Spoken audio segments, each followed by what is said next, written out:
And all of a sudden, he was putting the pedal to the metal, and I could hear the transmission grinding. And I said, I don't think he's taking this to AMCO for a transmission fix. And I said, hey, Mac, I told you, turn this hack around.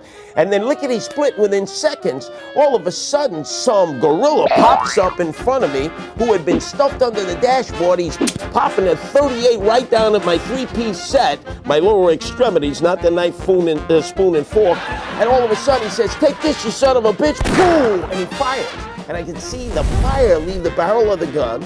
Didn't feel anything and never been shot before, so assumed, wow, this is just a bad dream or a misfire. And by the time I could come to my senses, as my heart was beeping, and I felt like Robbie Robot in Lost in Space, danger, Mr. Robinson, danger. He raises the gun, fires a second time, and now I feel it. The clamping, the blood is spewing.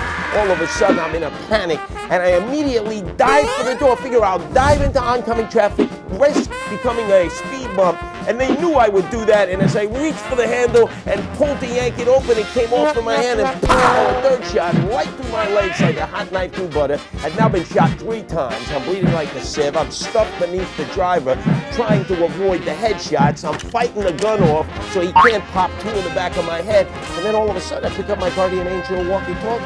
I say, Angel 1, code red, Angel 1. And they start blabbering away. And it distracts the driver, Joey D'Angelo, who thinks maybe it's NYPD 5-0. So he drives on the sidewalk. He drives back onto the street. He makes a radical turn going south towards the Williamsburg Bridge, and I feel a gust of wind, and I said, Pete, don't fail me now. I got precious little energy, so I used the cushion in the back of the seat as if it were a trampoline, dived in the direction of what I felt was an open window, because I felt the gust of wind. Luckily, they had opened the window just moments before they had picked me up because the air conditioner wasn't working.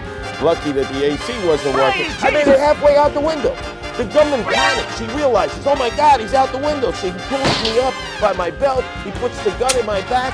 The driver at the same time crashes me into parked cars. They smash me like sardines, nut to butt. They pump that final bullet in the back, push me out, and figure I'm dead on arrival and I'm sucking concrete. Next thing you know, they scrape me up off the asphalt, put me in the gurney, put me in the meat wagon, throw me on the emergency route of Bellevue, and they start cutting and chopping, and an hour and a half, well actually hours later, days later, I wake up in intensive care with every tube and every orifice of my body, the bells and whistles. I wake up slowly.